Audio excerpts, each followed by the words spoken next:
Hello everyone, how are you all? I hope you all are doing great in your life. I gave my SPI PO examination and let's talk about paper. So, paper was really moderate, okay? And अगर मैं बात करूँ overall paper की तो English को छोड़ के बाकी रीजनिंग एंड मैथ्स जो था काफ़ी टाइम टेकन था सारे क्वेश्चंस लाइक आपके मैथ्स अगर मैं बात करूँ मैथ्स की तो वहाँ पे जितने क्वेश्चन थे कैलकुलेटिव थे टाइम टेकन थे इजी थे बट वो टाइम ज़्यादा ले रहे थे एंड उसके बाद अगर मैं बात करती हूँ रीजनिंग सेक्शन की तो सेम एज़ पजल का वही हाल था 4 to 5 पजल दे रखे थे रीजनिंग में। तो चलो मैं सेक्शनली बात कर लेती हूँ। इंग्लिश में मेरा शिफ्ट जो था वो फर्स्ट शिफ्ट था आज का, ठीक है। अगर मैं बात करूँ इंग्लिश में तो इंग्लिश में फीलर आई थी। फीलर्स के क्वेश्चन थे 5 to 6, देन 5 मार्क्स के पैरा जंबल थे एंड उसके बाद से एरर के क्वेश्चन थे I think 4 to 5 question from error.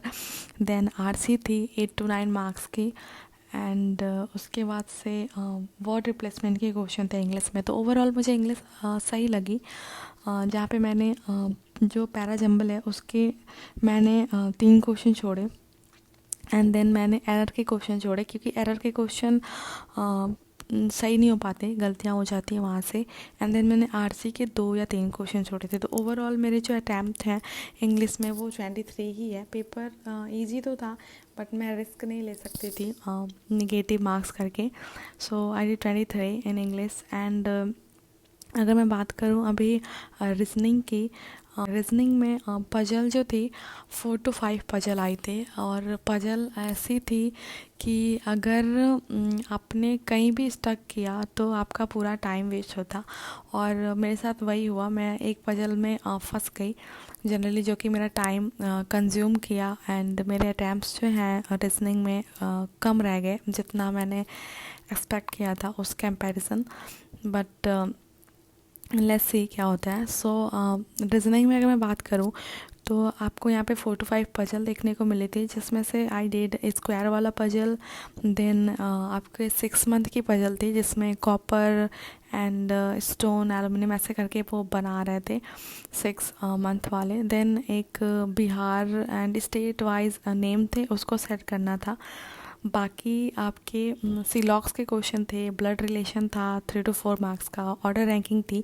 मतलब पूरे एग्ज़ाम में पूरे पेपर में सिर्फ पजल थे। अगर आपकी पजल स्ट्रांग है या फिर आप स्टक नहीं करते हो, लकीली आप निकल जाते हो तो आपके अटैम्प्ट 25 क्रॉस कर सकता है। But unluckily I did only 20 question reasoning में जो कि मुझे बुरा लग रहा था क्योंकि अगर मैं फंसती नहीं एक पजल में तो मैं मे बी 25 प्लस कर सकती थी बट नहीं कर पाई मैं।